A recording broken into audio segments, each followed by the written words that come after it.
रुको रुको रुको, विज्ञान वाले ज़रा देखना, पिछले साल यही सवाल हैं जिन्होंने 90% स्टूडेंट्स को रुलाया है। 90% लोग रोए हैं, नहीं बना पाए हैं। नहीं विश्वास है, देख लो, पहले मैं सवाल तुम्हें दिखा देता हूँ। कुल मेरे पास 6 क्वेश्चंस हैं, देख लो उनमें से तुम्हारे माइंड में वो फॉर्मूलाज आ रहे हैं कि नहीं, या वो सवाल को सॉल्व करने का जो मेथड है वो आ रहा है कि नहीं। अगर आ रहा है स्किप कर दो, भाग जाओ, कोई दिक्कत वाली बात नहीं, बहुत अच्छे स्टूडेंट हो। नहीं आ रहा है तो वीडियो देख कर ही जाना। और ये सवाल वो हैं जो बोर्ड एग्जाम में हूबहू छपते हैं। एग्जाम हॉल में जाओगे, पेपर हाथ में मिलेगा और सेम यही सवाल सामने होगा, चाहे बोर्ड एग्जाम हो। और पिछले साल से 2025 से पैटर्न जो बदला हुआ है, चाहे बोर्ड एग्जाम हो, एसएससी हो, रेलवे हो, ग्रुप डी हो, ये सभी एग्जामिनर का फेवरेट सवाल है जो कि बार बार पूछा जा रहा है। तो इग्नोर नहीं करो, नहीं तो फिर रो दोगे। देख लो सवाल एक बार, देखो पहला सवाल है, एक अवतल दर्पण से 25 सेंटीमीटर दूरी पर रखी वस्तु का दुगुना बड़ा वास्तविक प्रतिबिंब बनता है। दर्पण की फोकस दूरी ज्ञात कीजिए। इसमें जो है मैग्निफिकेशन का कॉन्सेप्ट आया है, जिसको हिंदी में आवर्धन कहते हैं। जरा सोचो तुम बना पाते हो कि नहीं बना पाते हो। दूसरे सवाल पे नजर मार लेना, कह रहा है संलग्न चित्र में अपवर्तन कोण तथा माध्यम बी का माध्यम ए के सापेक्ष अपवर्तनांक ज्ञात कीजिए। अपवर्तन कोण भी निकालना है और माध्यम बी का, नीचे वाले का, इसके रिस्पेक्ट में आपको क्या निकालना है, अपवर्तनांक निकालना है। और साथ में बताना है कि कौन सा माध्यम सघन है और क्यों, कौन सा घना है और क्यों, वो भी रीजन आपको देना है। टोटल 4 नंबर ये देके जाएगा। और अगर कम्पिटिटिव एग्जाम्स में आया तो 2 नंबर तो देके जाएगा ही जाएगा। साथ में साइन 60 डिग्री की वैल्यू और साइन 40 डिग्री वैल्यू दी गई है, ये आपका फिगर है। देखो तुम बना पा रहे हो कि नहीं, एक बार सोच के देखो तुमसे हो रहा है कि नहीं हो रहा है। और 2025 में ये बोर्ड एग्ज़ाम में यूपी बोर्ड में छपा हुआ है, 2025 में ये भी छपा हुआ है। ये सवाल तीसरा जो पढ़ने जा रहा हूँ ये भी 2025 में छपा हुआ है, सेम टू सेम।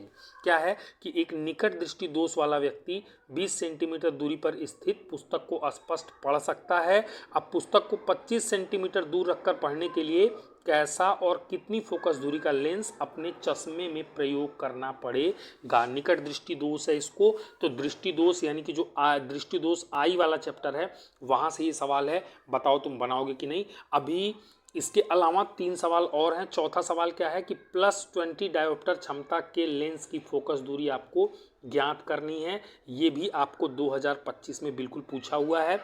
और हूबहू सेम सवाल, थोड़ा भी चेंज मैंने किया नहीं है। साथ में क्या कह रहा है, तार को आधा मोड़ने पर उसका प्रतिरोध कितना होगा। 2025 में ये भी छपा हुआ है और 2025 में ये भी छपा हुआ है, सेम टू सेम। बताओ ये बना पाओगे कि नहीं बना पाओगे। और छठा सवाल देखना कि 2 प्रतिरोध 3 ओम और 5 ओम के हैं, इन्हें किसी सेल से जोड़ने पर कौन सा प्रतिरोध अधिक गर्म होगा यदि इन्हें परस्पर समांतर क्रम में जोड़ा जाए। कंडीशन दे दी कि समांतर क्रम में जोड़ना है और कौन सा अधिक गर्म होगा ये तुम्हें बताना है। तो देख लो कि क्या तुम बना पाते हो कि नहीं। आउट ऑफ 6 तुमने कितने बनाए, या तुम्हें कितने सवाल आते हैं, कितनों को तुम सॉल्व कर सकते हो, एक बार मुझे कमेंट करके बता देना। और बराबर जो रील देखने वाले बच्चे हैं ना, अगर वो इधर ये वीडियो उनको मिल गई है, फटाफट स्किप करके भाग जाओ, ना तुम्हारे समझ में आएगा और ना तुम्हारे मार्क्स आने वाले हैं, ना तुम्हें अपने फ्यूचर का कोई फोकस है। अगर पढ़ने वाले बच्चों को मिली है या किसी ऐसे व्यक्ति को मिली है जिनके जो हैं घर में कोई 10th के स्टूडेंट हैं या कोई रेलवे एसएससी की तैयारी कर रहा है, तो आप उनको एक बार शेयर कर सकते हैं। बहुत ही बेहतर तरीके से कॉन्सेप्ट आपका ऐसा क्लियर कर दूंगा इन सवालों पे कि ये पेपर में आ गए या इनसे संबंधित कोई भी सवाल, तो पक्का आप बिल्कुल आसानी से बना लोगे। चलो तो एक काम करता हूँ, मैं इसके पहले सवाल से शुरुआत करता हूँ।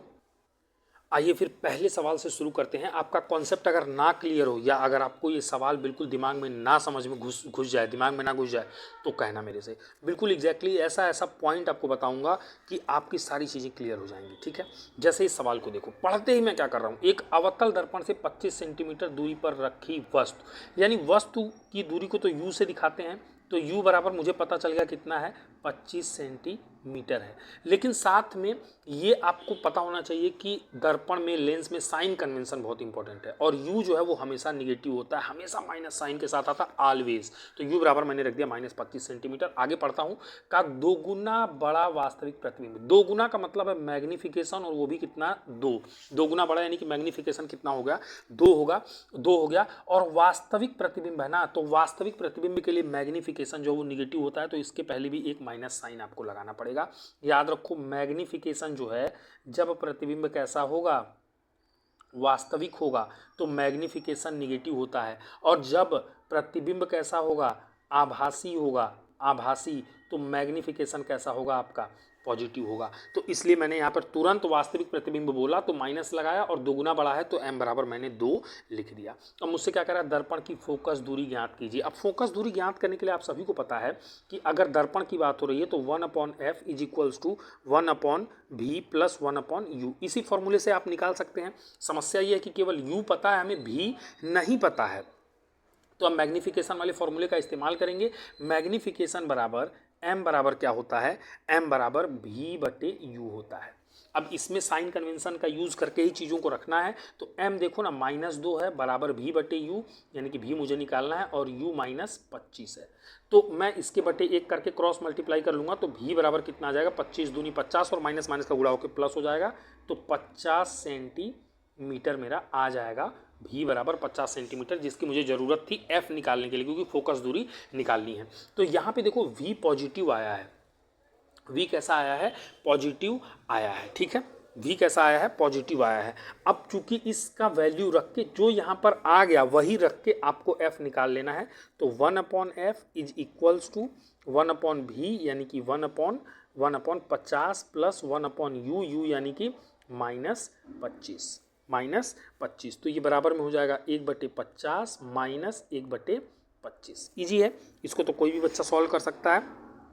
सॉल्व करिए तो क्या हो जाएगा, इसका एलसीएम हो जाएगा 50, ये हो जाएगा 1 - 2 बराबर -1/50। 1/f बराबर -1/50 आ गया। उल्टा कर दो तो f बराबर कितना आ जाएगा, -50 सेंटीमीटर। f बराबर कितना आ गया, -50 सेंटीमीटर। ये माइनस साइन क्या दिखा रहा है, ये दिखा रहा है कि दर्पण कैसा है, आपका अवतल है। क्योंकि याद करो, अवतल दर्पण का फोकस दूरी हमेशा ऋणात्मक होता है, और उत्तल दर्पण की फोकस दूरी हमेशा धनात्मक होती है। अगर यहाँ माइनस साइन नहीं आया होता, अगर यहाँ माइनस साइन नहीं आया होता, तब समझ लेते कि मामला क्या हो गया, आपका गड़बड़ा गया, तब मामला आपका गड़बड़ा गया। आपने सवाल में कहीं ना कहीं कोई गलती की है, पर माइनस साइन आ गया तो हमने बिल्कुल सही किया है, क्योंकि अवतल दर्पण की ही बात सवाल में की गई है। तो ये इस तरह से ये सवाल लगेगा आपका, ये 2 नंबर आपको दे के जाएगा, ठीक है। चलिए नेक्स्ट वाले पे चलते हैं।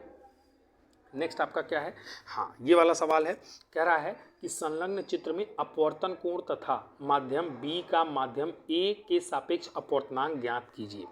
इस चित्र में 1 के सापेक्ष, माध्यम A के सापेक्ष इस माध्यम B का अपवर्तनांक ज्ञात करना है, और कौन सा माध्यम सघन है और क्यों, वो भी बताना है, और साथ में ये कुछ वैल्यूज आपको दी गई हैं। तो इसको सॉल्व करने के लिए देखो, सबसे पहली बात तो ये कैसे हल होगा, अपवर्तनांक की स्नेल्स का जो नियम है, अपवर्तनांक n निकालने के लिए स्नेल का नियम होता था साइन i बटे साइन r, साइन i बटे साइन r, जहाँ पे i क्या है, इंसिडेंट एंगल है, और r क्या है, रिफ्रैक्शन वाला एंगल है। तो यहाँ से देखो, जिस माध्यम से प्रकाश की किरण आ रही है और दूसरे में जा रही है, तो पहले के सापेक्ष दूसरे का अपवर्तनांक अगर लिखना हो तो बराबर साइन i बटे साइन r से आप लिख सकते हैं। ये स्नेल का नियम है, स्नेल ने खुद बताया हुआ है। तो सिंपल यहाँ से अब, लेकिन ये पता होना चाहिए आपको, जो i है वो कितना है और जो r है वो कितना है। इसमें ध्यान दो, अभिलंब से जो बनाया हुआ कोण होता है, वो अभिलंब से जो बनाया हुआ कोण होता है, जहाँ से किरण आ रही है वो I होता है, और जिस माध्यम में जा रही है अभिलंब से ही बनाया हुआ वो कोण क्या होता है, R होता है, रिफ्लेक्शन। तो यहाँ पे अभिलंब से ये कोण बन रहा है तो ये कहीं ना कहीं I है, और इसी अभिलंब से ये कोण बन रहा है दूसरे माध्यम में, तो ये तुम्हारा R है। तो ये पूरा 90 है, 45, तो I कितना हो गया, 45 अंश हो गया। और R की बात करें तो ये पूरा 90 है, जिसमें से ये वाला एंगल आपको 30 दिया हुआ है, तो बचा कितना, 60, तो R बराबर कितना हो गया, 60 डिग्री हो गया। ये इंपॉर्टेंट था कि अभिलंब से जो कोण बनाती है इंसिडेंट रे वो इंसिडेंट एंगल होता है, और अभिलंब से जो कोण बनाती है रिफ्रैक्टेड रे वो होता है रिफ्रैक्शन का एंगल आर। ठीक है, तो इस तरह से आपको सोचना। ये अगर आपने नहीं सोचा, आपने सीधे ये वैल्यू रखने की कोशिश की तो आपका सवाल गलत हो जाएगा। तो देखना यहाँ से अपवर्तनांक में निकाल रहा हूँ साइन आई यानी कि साइन का 45 डिग्री और बटे साइन का आर यानी कि साइन का आर यानी कि साइन का 60 डिग्री। तो यहाँ से साइन 45 कितना होता है, साइन 45 जरूरत ही नहीं है, 1/2 दिया हुआ है तो मैंने लिख दिया 1/2 और इसमें मुझे भाग देना है साइन 60 से। साइन 60 कितना दिया हुआ है, कड़ी में 3/2। इसको हल करूँगा तो क्या हो जाएगा, ये 1/2 गुणे 2/3, तो बराबर में कितना आ जाएगा 2/6। 2 कितना आ गया, कड़ी में 6। ये आपका निकल के आ गया अपवर्तनांक। इसको अच्छे से लिख सकते हो 2/6 को, तो गुणे करड़ी में 6 बटे करड़ी में 6 परिमेयकरण कर दो तो 2 करड़ी में 6 और बटे में कितना आ जाएगा 6, तो 2 1 2 3 6, तो ये करड़ी में 6 बटे कितना आ गया 3 आ गया। करड़ी में 6 बटे कितना आ गया 3 आ गया, समझ गया, करड़ी में 6 बटे कितना आ गया 3 आ गया। तो इस तरह से आप अपवर्तनांक बता सकते हो। अपवर्तनांक तो आपने निकाल लिया, लेकिन अगर इसकी एग्जैक्ट वैल्यू निकालनी हो तो देखो एन जो है अपवर्तनांक जो है कणी में 6 का मान लमसम में कितना आता है मेरे ख्याल से, कणी में 6 का मान 2.45 के करीब आता है और बटे 3। तो भाग दोगे तो कहीं ना कहीं भाग नहीं देना है, लेकिन पता चल रहा है कि भाग दोगे तो 1 से छोटा नंबर आएगा, और जब 1 से छोटा नंबर आ रहा है, 1 से छोटा नंबर आ रहा है तो इसका मतलब ये है कि 1 से छोटा नंबर आ रहा है, इसका मतलब ये है कि माध्यम जो बी है वो कहीं ना कहीं विरल है। किसकी तुलना में, माध्यम ए की तुलना में। माध्यम ए जो है वो कैसा है, सघन है। अगर सघन से विरल में जाएगी तो जो अपवर्तनांक है वो 1 से कम आता है। अगर विरल से सघन में जाती तो अपवर्तनांक 1 से ज़्यादा आता। और साथ में एक बात और देखो ना, आई कितना था 45 और आर कितना है 60, तो 45 डिग्री पे आई है, लेकिन जब माध्यम बी से गई है तो इसका अपवर्तन 60, अपवर्तन ज़्यादा हो रहा है। यानी कि अपवर्तन ज़्यादा होने का मतलब ये है कि अभिलंब से वो दूर जा रही है, और अभिलंब से दूर जो है ना वो विरल माध्यम में जाती है, क्योंकि सघन में जाएगी अगर तो वो अभिलंब के और पास आ जाती है।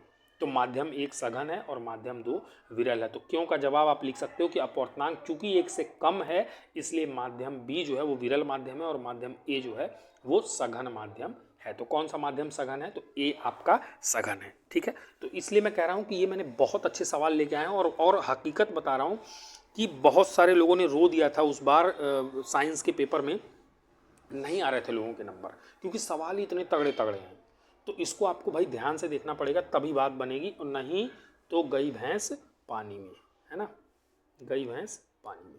इस क्वेश्चन में क्या कह रहा है, एक निकट दृष्टि दोष वाला व्यक्ति 20 सेंटीमीटर दूरी पर स्थित पुस्तक को स्पष्ट पढ़ सकता है। अच्छा, एक तो दृष्टि दोष है, कौन सा, निकट दृष्टि दोष है, हाँ, और कह रहा है पुस्तक को 25 सेंटीमीटर दूर रखकर पढ़ने के लिए कैसा और कितनी फोकस दूरी का लेंस अपने चश्मे में प्रयोग करना पड़ेगा। तो देखो, अगर तुम्हें ध्यान हो तो जो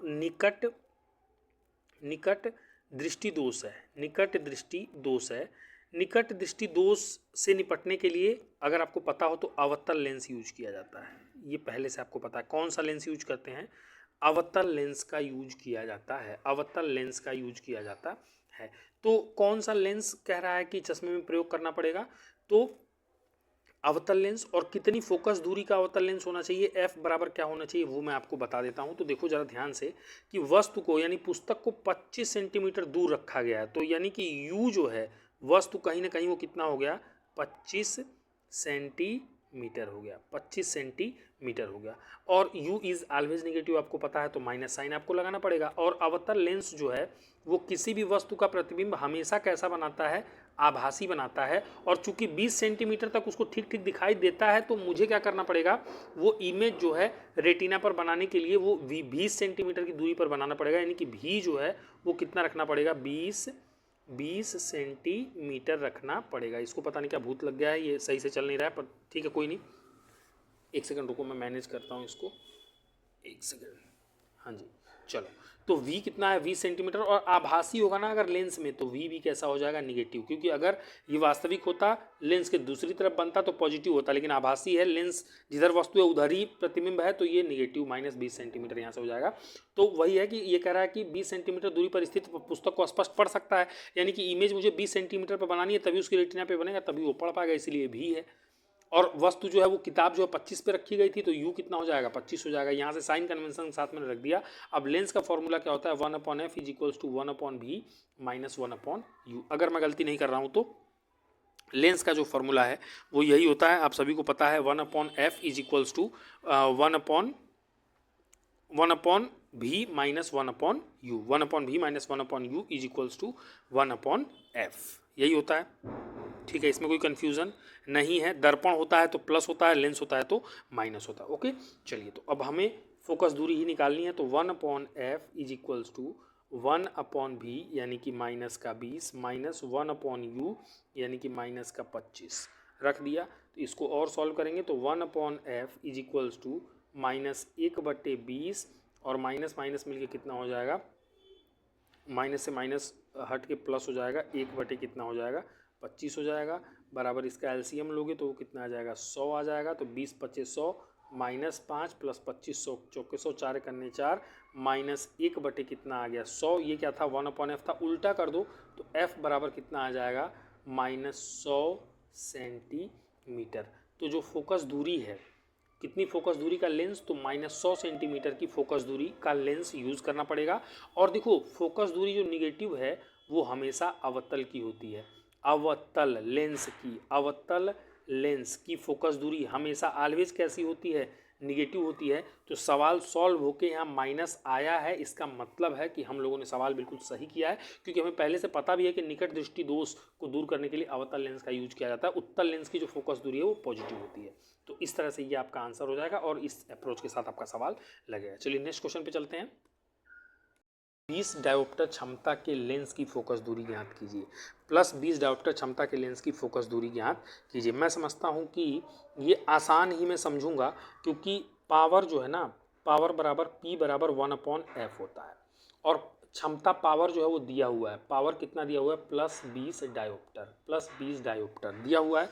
तो मैं तो सिंपली यहाँ से क्या करूँगा, चाहूँ तो मैं इसको ऐसे भी लिख सकता हूँ, f बराबर 1/p, तो बराबर 1/20 लिख दूंगा, 1/20 लिख दूंगा, और इसको भाग दे दूंगा, तो कितना आ जाएगा, भाग दे दूंगा तो कितना आ जाएगा, 0 फिर 1 0 फिर 100 हो जाएगा, 20 × 25 100, 0.05 ये किस में आ गया, मीटर में। क्योंकि एक बात और याद रखना, जब फोकस दूरी मीटर में लिखते हो ना बेटा, तभी आपका जो पावर है वो डायोप्टर में आता है, वो किस में आता है, डायोप्टर में। यूनिट का विशेष ध्यान रखना।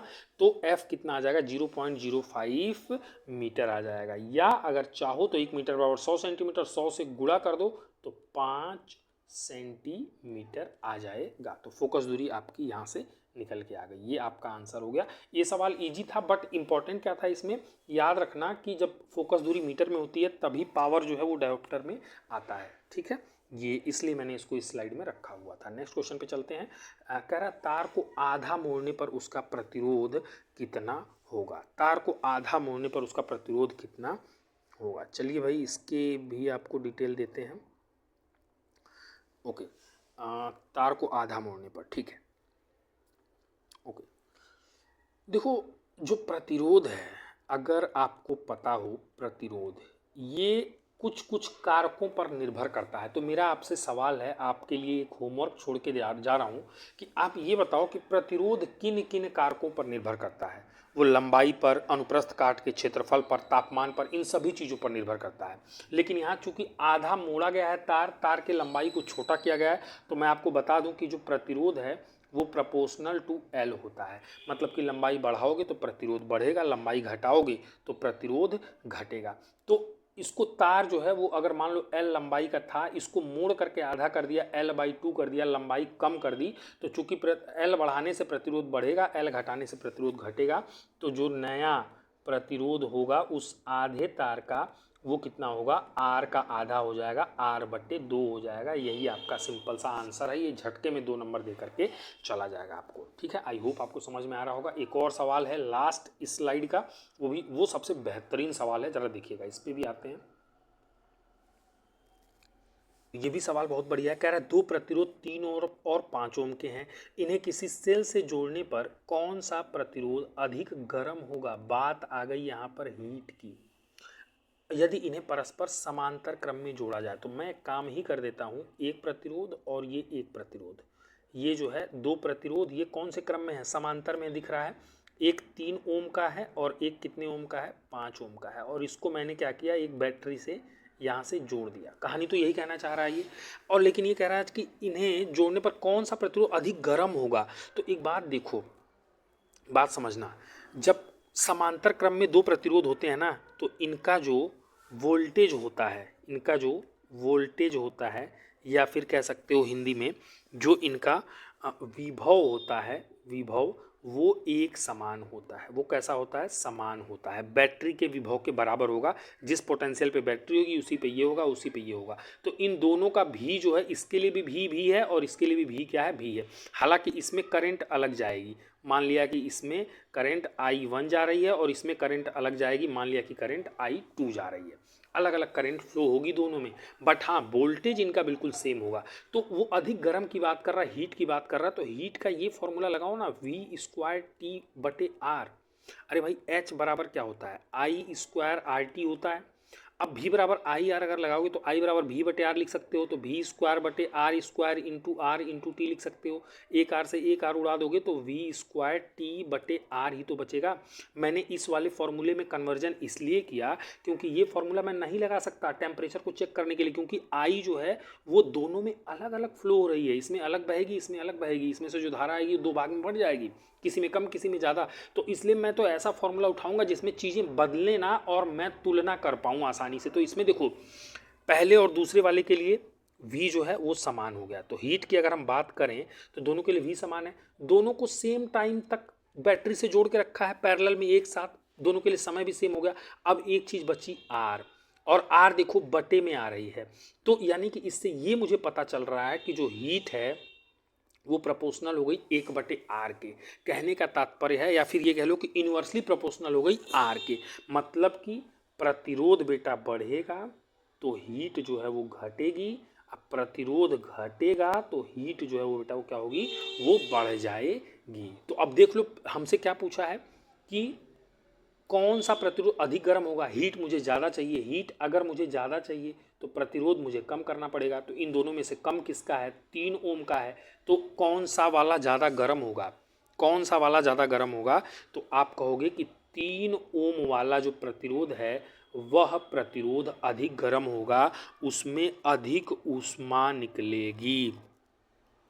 कम 3 ओम वाले प्रतिरोध में अधिक ऊष्मा उत्पन्न होगी और वो जो है अधिक गर्म हो जाएगा। अब तुम सोचोगे 3 ओम 5 ओम में तुक्का लगाओगे। एग्जाम में जब तुम तुक्का लगाते हो ना तो तुम लोग वही तो गड़बड़ कर देते हो, तुक्का लगाने भी नहीं आता ना। तुम लोग सोचते हो 5 ओम का बड़ा प्रतिरोध है तो वो ज़्यादा गर्म होगा, ऐसा थोड़ी है भाई। 3 ओम का छोटा है, चूंकि हीट और जो आर है वो इन्वर्सली प्रोपोर्शनल होते हैं, तो छोटा प्रतिरोध ज़्यादा गर्म होगा। इसलिए जो आपका है 3 ओम वो बिल्कुल सही जवाब हो जाएगा। तो एक बार को मुझे बता देना कि वीडियो के शुरू में मैंने जो बोला था कि रुला दिया, तो ये रुलाने वाले सवाल हैं कि नहीं, ये अच्छे सवाल हैं कि नहीं, और तुम्हें आ रहा था कि नहीं।